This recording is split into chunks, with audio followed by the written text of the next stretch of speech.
Well, hello to all the listeners out there and anyone who clicked on this video slash podcast type thing. But this is week one, and I'm super excited to just chill and talk football while making some bold predictions and analyzing some of the games from the week before and analyzing some of the week's games upcoming.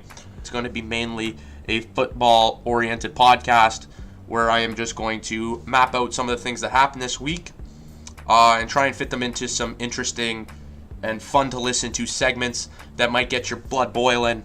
But anything that you want to debate, leave it in the comment section below. Since I don't have much of a following, I can promise that I could get to every comment, respond to every comment, maybe even give you some more surrounding information behind my opinions. If anything is unclear or you think that you're right and I'm wrong, just please let me know in the comment section below. I would love to debate you. And please subscribe so that we can have great football conversations every single week. I'm going to try and release one every single Thursday. If something comes up and I miss a week, I apologize greatly. Support from you guys is definitely going to be a huge push to me if you guys are there. So yeah, let's get straight into the podcast. I don't want to make this too long of an intro. I know it's the first episode, but I'm just super excited to get into it. And we're going to get right into it with none other than a segment called Rapid Fire. Rapid Fire is basically just a couple takeaways from each game. I can't talk about every NFL game that happens, so I thought that if I included a rapid fire section, I could just jump through all the teams, all the games, and just drop a little bit of input. And if I sound stupid, this is the exact point. Debate me all you can. But I think that I have a good understanding of each of the games and something we can take away. So let's change up the music. So let's start in the order of the internet. Falcons 12, Eagles 18. Matt Ryan is deserving of the media criticisms. He threw no touchdowns, one interception, and had less than 50% completion, which is not good enough for a quarterback that you want to have on your team. And the Philadelphia Eagles are better with Carson Wentz. QB number 2 in this game, Nick Foles, he had 0 touchdowns and an interception too, and that would not have been the case if Carson Wentz was out there balling out. Bengals 34, Colts 23. Marvin Lewis understands he needs a playoff win this year, and with AJ Green and Joe Mixon, they're surely going to help out. As for the Colts, Andrew Luck is back, and the Colts are going to trust him all year. He threw a lot of passes and looked pretty good out there. Definitely a comeback you want to see from a quarterback coming off a pretty skeptical injury. Bills 3, Ravens 47. The Bills just proved that the quarterback position is the most important in football, and they don't have one. The Ravens will always have fun putting up big numbers on bad teams, and I think that the Buffalo Bills might be one of the worst teams in football. The Buccaneers 48, Saints 40. Must-watch game of Week 1. Drew Brees is by far one of the top QBs in the NFL and probably the most consistent. And this goes completely against the Saints defense, which is still young and still inconsistent. Nothing much about the Bucs. I really got to wait on them before I believe that Winston was as toxic to the offense as Ryan Fitzpatrick showed out. Patriots 27, Texans 20. Texans always compete Week 1 with the Pats, but Brady to Gronk is the best duo of the past decade when healthy. And oh yeah, Brady is still proving that he is the GOAT. Vikings 24, 49ers 16. Jimmy G ain't undefeated no more, and the Vikings couldn't have been a worse Week 1 matchup for him. The Vikings, like I said, not just to Jimmy G, but are the worst matchup for any quarterback. They have one of the best defenses in the NFL. They have one of the best receiver cores in the NFL, and Kirk Cousins isn't too bad under center. Dolphins 27, Titans 20. I don't like either of these teams. The Titans could have won if Mariota and Delaney Walker were still on the field in the fourth, but a competitive game with the Dolphins isn't good and shows that the team needs a year to fit into the new coach's system as a first-year head coach. Jaguars 20, Giants 15. The Jags still have a top defense and a decent offense, and the Giants are ready to win now. And I think without Eli Manning, they might be Super Bowl contenders. That's a pretty bold prediction, as I don't think Eli really did much wrong in that game, but I think if they had a more accurate quarterback, like if they had Phillip Rivers, I think that they're Super Bowl contenders for sure. Browns 21, Steelers 21. Cleveland is the main team in this game. Cleveland is about to have a season surrounded by their top picks every year. Myles Garrett, Baker Mayfield is going to get in there. Returning star receiver Josh Gordon, and all-pro pickups Jarvis Landry, and I really want to emphasize how good Carlos Hyde is. A top 5 running back in the NFL. Undoubtedly, he went off with San Francisco last year. And I think without Carlos Hyde, San Francisco is going to drop, and Cleveland's just going to completely shock the NFL. I think that they're going to go... I don't think that they're... Okay, shocking the NFL is a little bit extra. I think that either 8-7-1, 9-6-1 are where they're going to fall. Pittsburgh doesn't need Le'Veon, but they tied Cleveland, so they're going to be scrutinized by media, which is completely wrong criticisms as for what I stated about Cleveland above. Chiefs 38, Chargers 28. This was the upset of the week in my opinion, and man, it just identifies that the Chiefs with Andy Reid would have the Chargers number completely. Mahomes showed up, but the Chiefs haven't lost to the Chargers since 2013, and I really hope that the Chargers don't underperform again this season, but for now they look like the normal underachieving Chargers. Panthers 16, Cowboys 8. The Carolina defense is one of the best in the NFL, and I don't think CMC is projecting like he should. The Cowboys should be worried about Dak Prescott. He hasn't improved enough to be a franchise quarterback, and Ezekiel Elliott was nowhere to be found. Redskins 24, Cardinals 6. Cardinals aren't going to make the playoffs, and the Redskins will with regular season Smith, but they won't go far in them. Broncos 27, Seahawks 24. Case Keenum didn't play amazing, but he did enough to keep a tough Seahawks team down. And I think the Seahawks are still a very formidable team, but I think that they're losing it on defense, and they might lose Earl Thomas later down the line in the season. Packers 24, Bears 23. The baddest man alive at the quarterback position is Aaron Rodgers, and Oakland and Green Bay will both heavily regret letting Khalil Mack slip. And I also want to make it known, like I did in the WOW segment, that Trubisky must step up and stay consistent. If he doesn't, I don't like the Bears' chances in that stacked NFC division. But we'll go on to see. As for the final two matchups of the week, on a Monday we got Rams 33, Raiders 13. I think the LA Rams are the best football team on paper. And after that performance, I think that they're the best team in the NFL. Their defense came to play, and with Gurley on offense, that's probably one of the most serious weapons I've seen. And I think the Raiders are going to be okay with being mediocre this year. The Jets 48, Lions 17. Sam Darnold is definitely not what the first snap said he was, and he may make a promising quarterback in the NFL. It might be a franchise quarterback for at least another decade to come. He already possesses an elite throwing ability. I also think that the Jets secondary isn't something opposing offense will just want to mess with, and I think that they're going to have a good week next week. So the second part of this segment is going to be focused towards the week that is upcoming, where I will make picks of each of the game and just provide a short justification behind my thoughts, and then you guys can debate me in the comments. This rapid fire segment is the best segment for you guys to debate me, talk shit to me, let me know that I'm nutcase out of my mind, or let me know if you agree with me and I'm just offering something that nobody else is offering you. So let's get right into it with tonight's matchup, the Bengals and the Ravens. I think this is a solid Thursday night divisional matchup game, and there's some extra heat because the last time these two teams met, the Ravens lost their playoff hopes by a fourth down touchdown, and I think that this game is going to be a serious war with a lot of energy from the Baltimore Ravens, and I think the Ravens' energy will translate to a win. Being on the road, it's a little bit less clear, but at this time last year, the Ravens beat the Bengals 21-0 with no energy, with no necessary energy besides knowing it's a divisional matchup. But don't think that the Bengals aren't going to come out and play. Bengals have a really good team, and Mixon is definitely a good running back to have. Chiefs Steelers, I think it's a big game for Patrick Mahomes to seriously solidify the Chiefs as a threat in the AFC. He won AFC Player of the Week. It's not premature to get an award like that, but it is premature to say that he's going to be a really, really good quarterback for years to come with just one game. But as for me, I think they'll get it done behind a really exceptional effort from Tyreek Hill again. It's against the lackluster secondary in Pittsburgh. And then you also have the threat looming of a really solid run effort with Hunt and Ware. Oh, and yeah, don't count out a really, really nice bounce back by Travis Kelce this week. Dolphins and Jets. The Dolphins and Jets both got wins in week one, but with one team, I'm more skeptical about their defense and quarterback. It's possible that the Dolphins completely prove me wrong, but I got to think Darnold will have a field day performance after getting his legs underneath him in the week against a much similar team in the Detroit Lions in week one. Eagles Buccaneers, another team I'm not sold on after week one, but my pick is not going to echo that.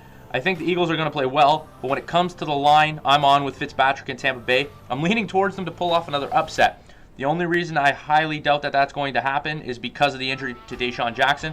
So this is probably going to be one of the times that I picked the Buccaneers to lose this year, but I really see them being a team to mess with in at least the NFC, unless Fitzpatrick goes back to being an inconsistent C-level quarterback.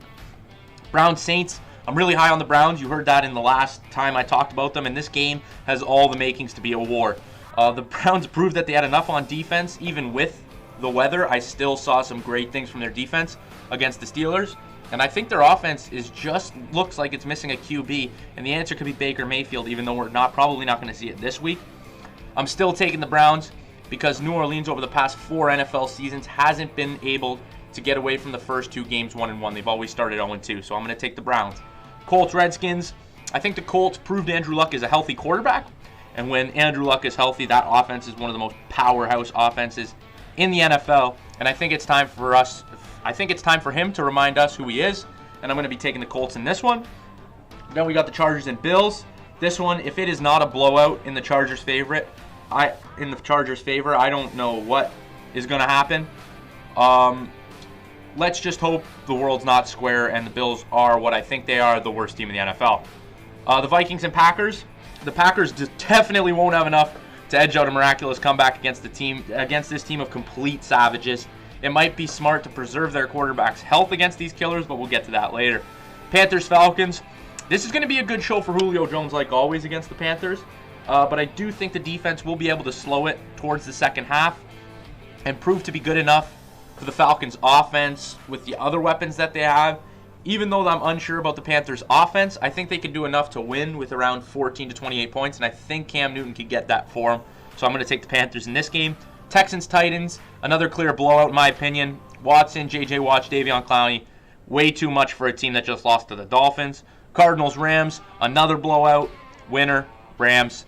Lions-49ers, Jimmy G should come back in this game, or the hype may be derailed completely. It's still early in the season, but I really do think Jimmy G is going to go off in this game against the Lions, who let Sam Darnold do that to them. The one thing I think about this 49ers team is that they're missing Carlos Hyde. I think Carlos Hyde is an all-pro running back, and he did a lot for the winning efforts when Jimmy G was the starter with the 49ers last season. So maybe that will have an effect, but I'm taking the 49ers in this game pretty lopsidedly. Raiders-Broncos, I think it's an 0-2 start for Gruden and the Raiders. Mediocre team. I think it's going to be 0-2 for the Raiders. Patriots-Jaguars. Now this game has all the hype behind it with Jalen Ramsey calling out Gronkowski. The Patriots always putting on great performances in heavy controversial games. I think this is going to be an unpredictable brawl by both teams. The Jaguars only let up 15 points against the Giants, who I thought were going to have a really good who's really going to have a stacked offense. But I still think the defense underperformed a bit. I thought Odell was on Jalen Ramsey all night. I think this is going to be a good game.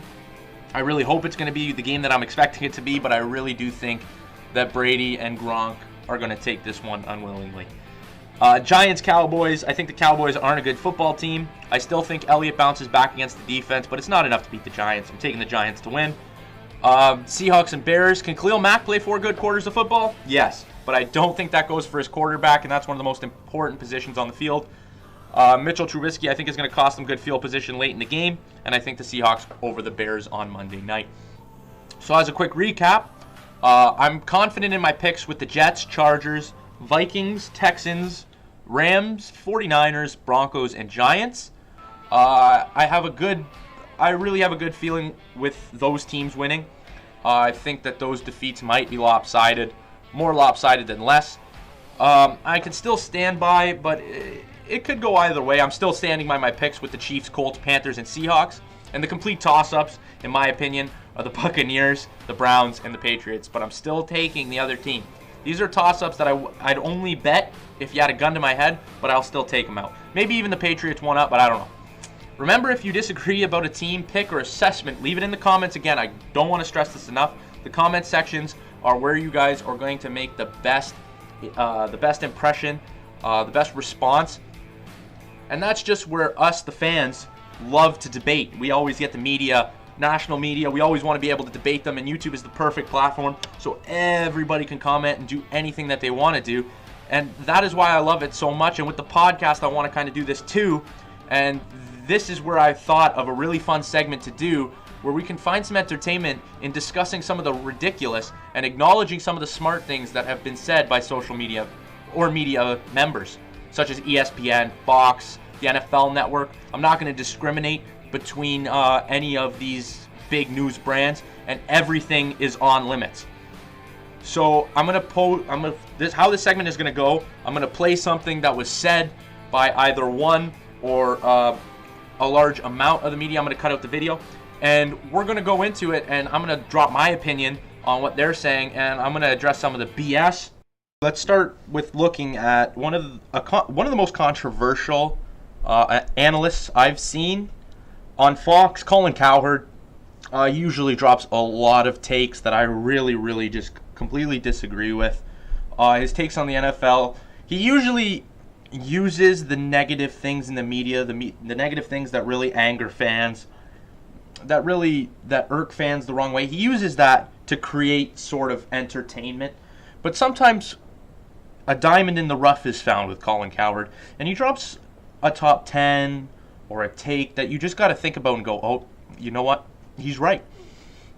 And it happened just recently on his show. He did a top 10 teams in the NFL after week 1. And you know what? It was one of the most accurate lists I've seen. And I just want to look at it and kind of go over what I think. And this kind of serves as like its own little piece here where I'm going to rank the teams in the NFL, the top 10 teams in the NFL, and we're going to see how it goes. And that's just what I like. I like ranking teams. I like doing all that kind of stuff with the NFL. And it's going to be fun to compare a list with somebody I usually disagree with to the things that I agree with them that are kind of outside of ordinary belief, where the Patriots and stuff like that aren't in the top 3. So let's take a look. I'm going to bring the list up in the video now, and we'll take a look at it and we'll break it down, okay? So in his top 10, he has the 10 Steelers. I don't know if I agree with the Steelers at 10.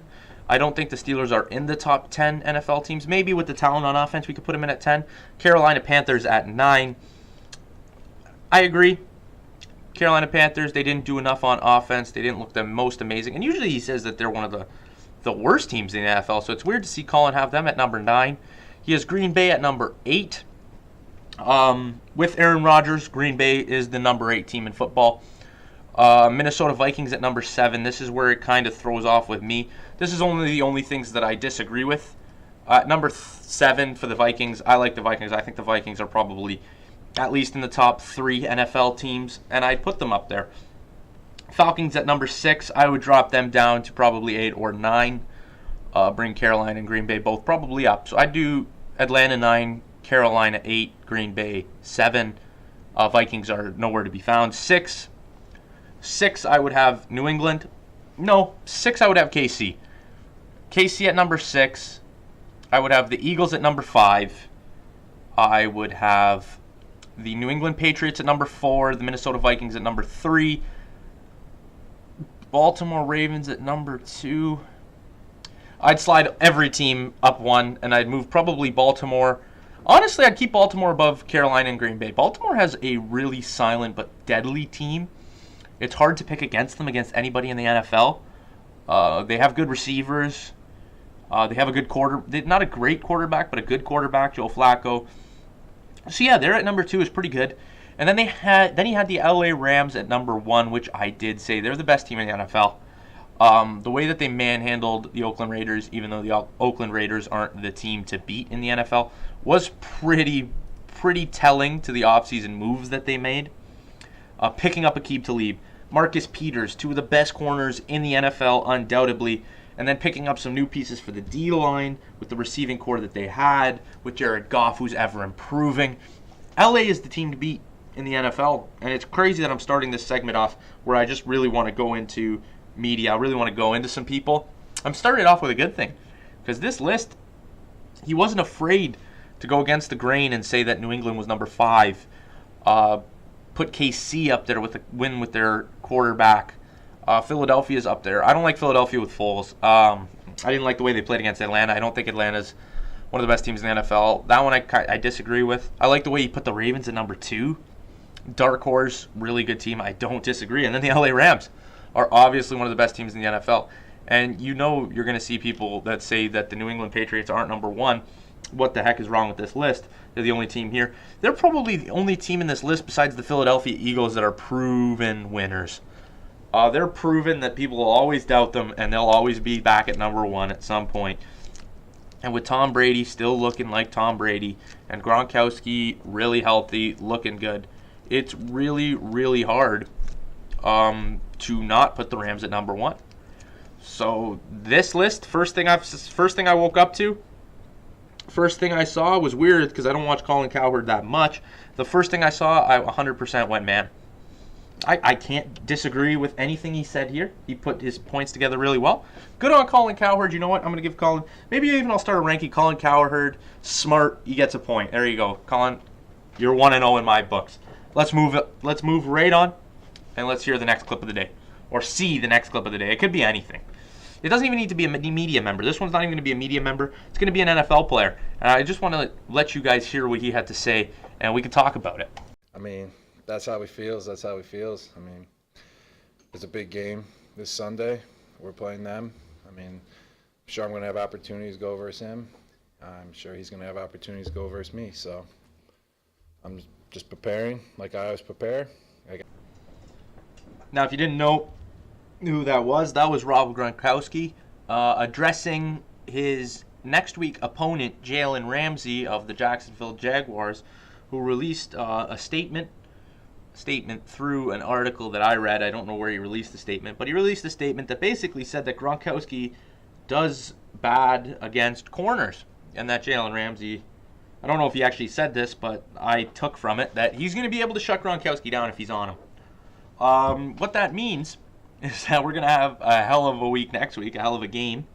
It's just going to fit into being one of the games of the week. And I really don't want to address it from the fact that Jalen Ramsey versus Gronkowski, who's going to win, who's better. I want to address it from thank you, Jalen Ramsey.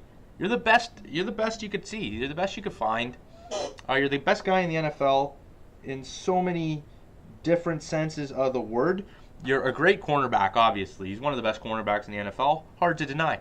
But then again, in this era, you don't see much of this. What you saw with Deion Sanders, when you got little glimpses back in the day, because they didn't have cameras surrounding them, they didn't have social media accounts, they didn't have all that different stuff, where the social media era that has benefited us, but it hasn't really benefited us, because it just means that a lot of athletes and superstars are being really sensitive. Sensitive in the fact that they're going to give you the best answer, the answer you want to hear, or the answer that the mass majority of people want to hear, and they're going to be really nice about it. But then you lose some of that stuff where, you know, when you're with your friends. That's what I'm going to precedent this with, is when you're with your friends and you're playing football, it's all out war. Like, I'll talk shit to my friends in front of my other friends, all that kind of stuff. We're talking shit to each other, even when you're with say you're in a fantasy football league, you're talking shit together. There's hardly any modesty there, and it's because it's not out in the public. It's just out in front of the people that you that really care about it, that really want to know about it.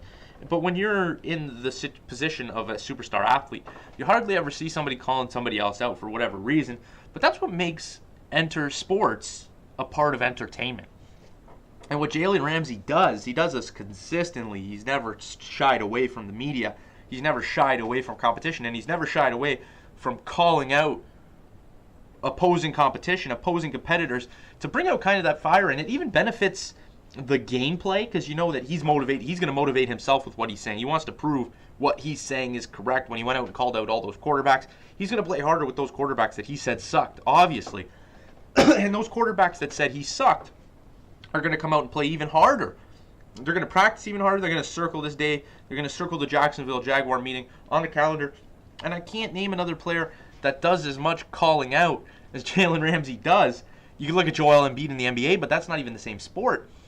So what Jalen Ramsey is doing, we should all be thankful. And it's when members of the media, since that's kind of the center of this topic, when members of the media, they talk down to Jalen Ramsey. It's like, Jalen Ramsey, man, just play football and stuff like that. It's just stupid. Like, Jalen Ramsey, you talk that shit, and then you got to walk that way. You got to walk through it, exactly. Like, you got to play that way. So now when Gronk and Jalen Ramsey are going to go at it, we're going to have another conversation after the game, after this great conversation we have before the game where everybody's covered it. It's on every news station you can see. But nobody's really sat down and said, thank you, Jalen Ramsey, for doing this. Thank you, Jalen Ramsey, for providing a story for us to talk about. Now, whether you'll be able to shut down Gronk, I think Gronk and Brady are the two best. The best to ever do it together. The best tight end, the best quarterback ever. The most winningest quarterback. And just the most explosive and dominant tight end.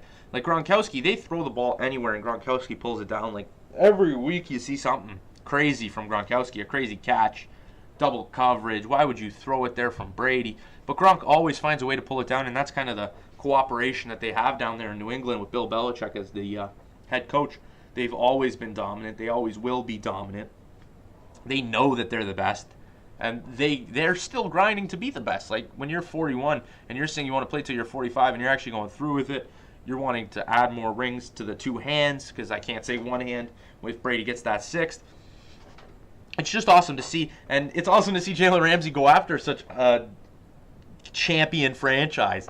And if the Jacksonville Jaguars win and Jalen Ramsey has a great day, everybody looks at Jalen Ramsey and says, damn, good job. And if he does bad, it's easy enough. You just say, I'm going to bounce back. I know the guys that we're playing next week aren't as good as the champions that we just played, because you're really setting yourself up to calling out the champion. And when you call out the champion, you're always setting yourself up with that fallback mattress where it's like, man, these guys are the best, and I'm going to go at the best. This wasn't my best performance, but it's going to be my best performance next week when I need to make up for all the lost time.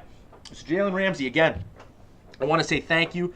And Gronkowski, man, you better play the way you do, because if I'm looking at it, because now Gronkowski's under a microscope too, because Gronkowski needs to show up and play. Jalen Ramsey puts everybody under a microscope, and everybody that should be under a microscope is under a microscope, because these are the best players in football, best tight end, best corner, best quarterback in football right now. All arguments with Aaron Rodgers at quarterback. But I don't really see an argument at corner, man. I don't see an argument at corner. I don't see an argument at tight end. These are the two best at their position. When Gronk is healthy, taking a reference from fantasy football, he's always at the top of fantasy football. He's dropping the most points, and it's a good capture of how many times he sees the end zone and how many times he's targeted in New England. So it's just going to be a great game. I just wanted to emphasize the fact that on Sunday, be sure to turn this game on if your favorite team isn't playing while they do, because this game has all the makings to be a barn burner, and make sure to catch the highlights. And if we see a blowout, then we have even more news to cover next week. So I'm looking forward to it. This isn't a dead topic. I know Jalen Ramsey is going to be on about it all year. He's going to be calling people out, and I can't wait to see Jalen Ramsey do as he does. And let's move on to the final media segment. It was actually really hard to find media segments for this week because there wasn't really much to talk about. There wasn't many people making bold predictions. A lot of the people that are taking takes try to hide back on something. They don't really give it their all in making a prediction or pulling something out. And they just kind of fall back on it. They say, well, we got to see. Well, we got to know this. Well, we got to do this. And that's kind of, even with Colin Cowherd way back there, most of the things that everybody says he hates about him, he's making his bold predictions. He's making it clear who he thinks is going to win. And by the middle of the season, I'm going to do the same thing. I'm going to take my playoff predictions. I'm going to pick who's going to win. I'm going to stick by them. Like my picks all before that, I'm sticking by all of them. And next week, I'm going to go over them and be like, man, I fucked up on this one. I didn't see this coming. I didn't see that coming. But I gave all my picks. You know all my picks, and you know all of them. So let's get into the final segment right now. And it'll just lead into another conversation type like this. You can wait it out. You can franchise them. You can force them to play. But we made a decision, and we're going to stand by it. Now, this one's a little bit old, but this was John Gruden addressing the media about the Khalil Mack trade about a week ago. And I wanted to bring this up now because I'm just trying to draw the hypocrisy that comes with, I guess, being an NFL head coach that makes $100 million a year. You're a joke. He recently came out and said that Khalil Mack didn't want to be a Raider. I guess this is because he wanted to be paid like the best defensive player or top 5 defensive player in the league, which he is, like a Hall of Famer, like a future Hall of Famer, which he is, like a locker room leader, which he is, a massive part of your defense, a player that can go out and almost score more points than his offense in Chicago, referencing the game against Green Bay where he basically put up 10 points, 7 points. He scored 3 points. He stopped Green Bay from scoring. So he's not worth that much to you, and he doesn't want to be a Raider. See, when the media keeps addressing you about the same topic, usually what you want to do, or what I would do, is I would tell the media the same thing, and I would keep echoing the same exact thing, and no matter how many times the media asked me, it would be the same comment, the same thing. And when you come out and say stuff like Khalil Mack didn't want to be a Raider, his contract, he's not worth his contract, he'd lock us up too much, it's just crazy to me. It's preposterous. Everybody in the media, it would be pointless for me to play a mashup of the media members talking about this because everybody agreed. This was an egregious to Oakland's fans. I feel bad. John Gruden was specifically brought in for Las Vegas, to build a team for Las Vegas, not for Oakland. So if you're an Oakland fan, I would probably pack your bags and move to Las Vegas if you want to go see a football game, because I would not pay for tickets in Oakland right now. The team isn't your team anymore, and they're giving up on the season. They gave up on it. They gave up on it right when they got rid of Khalil Mack. They want to win football games, but they're not going to win more than 8 games. Just a breakdown of the situation. And I love ending it on topics like this because I just get to talk shit about dumb moves. Dumb moves. Especially this move is just beyond something stupid. So yeah, just remember, if you build a talent from the first overall pick to future Hall of Famer to Defensive Player of the Year, then keep him. Pay that man. Give that man his money. So now Chicago ended up with Khalil Mack. Made Chicago a hell of a good team. Not a hell of a good team, but a lot better of a team.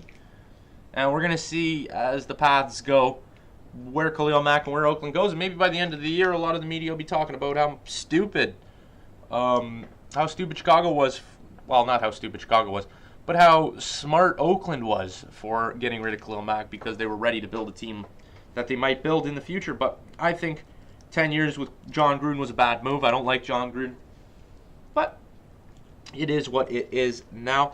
So yeah, that's it for the podcast this week. This week, week 1, I got a bunch of new stuff planned for the rest of the week. The rest of the weeks on. We'll be doing a lot of predictions. Rapid Fire will come back next week. We'll address the Rapid Fire. I don't know how long the max I want to do is. This one's going to be around 30 minutes. I'll break it down into smaller videos too for the channel.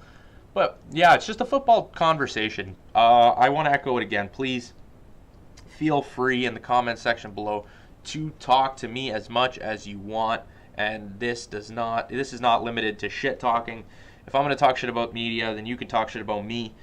And if you're listening, thank you so much. Remember, I'm going to everybody, you can beat me with this too. Drop a like down below, subscribe down below, and we'll just have fun with this all year. Next week, I really want to do something revolving fantasy. I know that I had something planned for this week, but I don't want to make this podcast too long. This is the first one, which means that I'll have plenty of time throughout the weeks to do stuff that I want to do. But yeah, you could for sure. I'll probably open it in fantasy football, the fantasy football realm. Maybe do the best player from each position, and then my free agent team, the team of players that aren't owned in most of the leagues that you may be able to pick up and start. So yeah, thank you guys so much. Thank you. I can't say that enough. I'm just going to keep saying thank you. And yeah, I will talk to you next Thursday. And hopefully comment with you this week. And yeah, thank you guys so much for watching. This is the Just Football Talking podcast, where we just talk about football. Simple as that. Remember, guys, enjoy your days. Enjoy this week of football. And I will see you next Thursday.